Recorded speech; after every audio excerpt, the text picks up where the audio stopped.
In the world of Dragon Ball, two not-so-epic series have captured the hearts of fans across the globe. On one side, we have the nostalgic Dragon Ball GT, the non-canon continuation of Akira Toriyama's masterpiece, and on the other side, the ever-controversial Dragon Ball Super, the official continuation of the Dragon Ball franchise. Both series have brought us moments we'd like to forget, many transformations, and adventures that left a lot to be desired. I've made numerous videos about both of these series, and based on the comments I've received on said videos, it seems that I may have been unclear on my stance with these two anime. So in this video, I don't hope to, but I am going to determine which is better between these two. And the first thing I want to talk about are the characters. I think Dragon Ball Super was leagues better with introducing new characters. Hit, Kaba, Zamasu, Toppo are all examples of characters I think most fans enjoyed. Dragon Ball GT does have Baby, and he may be greater than any character introduced in Dragon Ball Super, but GT just has so many misses. Lord Lu, Super 17, Legic, most of the Shadow Dragons, Rildo. And these were all characters that were meant to have a major impact in the story, but from when I first watched GT up until now, I could care less about them.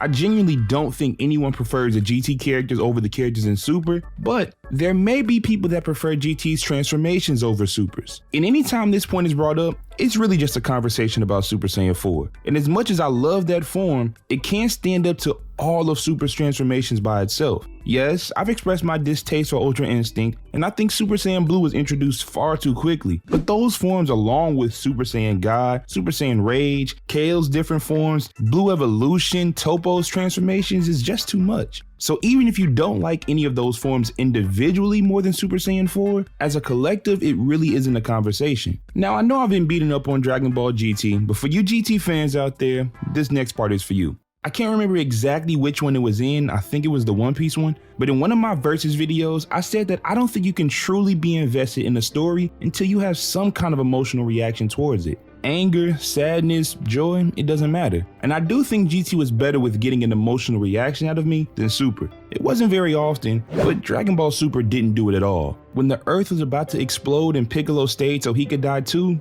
that one got me. And then seeing Piccolo's conversation with Gohan about his decision, that got me too. Then Gohan got down on his hands and knees and cried out for the person he might have had the deepest relationship with. Seeing that and knowing how their friendship started is what really hits you in the feels. And this isn't the 4-year-old crybaby that's doing this or the 11-year-old prodigy. This is a grown man with a wife and child bawling his eyes out for the death of his friend. Now, I'm not going to talk about what happened immediately before and after that moment because context does kind of make that scene worse, but just that moment alone is a great watch. Even Goku's Super Saiyan 4 transformation was emotional. And then that ending, man. That's why my feelings towards this show will always be confusing for some to understand. I mean, how can a show this bad have an ending so good? And what a perfect song to go with it. I still don't think any ending for Dragon Ball will hit quite like that one. But GT's ending is the only part of GT I really like talking about, and that speaks to GT's consistency. For me, consistency is always important. I'd rather something always be good over something having the chance to be great, but could also be disastrous. And surprisingly enough, Dragon Ball Super and GT are both consistent. It's just that Dragon Ball Super is consistently okay, and if I only count brand new stories, I'd say Dragon Ball Super was consistently good, but Dragon Ball GT is consistently disappointing. I really hope that we can all agree that there is only one good arc in Dragon Ball GT. One. Two are awful, and another had its moments. So Dragon Ball GT was consistent, and for Super, if I start from the tournament against Universe 6, I think most would agree that these were good. There are some that would argue that the Black Arc and the Tournament of Power were great. I wouldn't, but some would. It wasn't a situation where the Black Arc was a 10 out of 10 and the Tournament of Power was a 5. And to be frank, Dragon Ball's writing has never been that dynamic where the quality could even have the potential to vary greatly from arc to arc. And then when you just compare the overall stories for Super and GT, Super wins there too. I really love the first episode of GT over Super's because it felt like a legitimate continuation of the Dragon Ball story. But I hate the idea of the Black Star Dragon Balls. I think it was kind of idiotic to introduce a different set of Dragon Balls for Earth, and they happen to be ones that will blow the Earth up, especially considering that the more known Dragon Balls were going to cause problems later in the show anyway. I like that the Z Fighters are held responsible for their repeated use of the Dragon Balls. There needs to be some sort of consequence with those things. Like the Shadow Dragons were a good concept, but a great example of poor execution. I know that GT was an attempt to bring back the feel of the OG series, but it actually did the opposite. GT weirdly doesn't feel like a Dragon Ball show. The tone is different, the colors were darker for some reason, I don't know.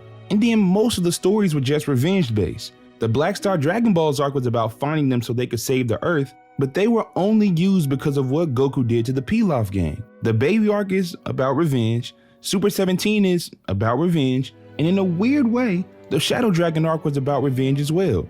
That gets old fast. Super had far more variation in the motives for its antagonists. The main problem with Super is that sometimes it feels like a waste of time. The end of Z is really Dragon Ball Super's biggest enemy. We know where our characters are going to end up, so what we're watching now just kind of felt meaningless. So if it isn't obvious, I think Super is better than GT.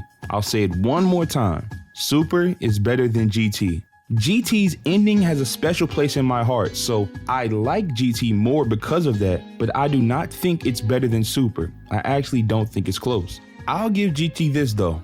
GT had many more original and unique concepts, but like I said before, GT is a great example of poor execution. I prefer quality over originality, but if originality determines quality for you, then I 100% understand a GT over Super opinion. So, let me know down in the comments, which do you like more and why? And with that being said, if you enjoyed this video or any of the other ones you've seen on my channel, please leave a like and subscribe. We're on the road to 5,000 subscribers and everyone counts. Again, this is BigTune and thanks for watching. Y'all have a good one.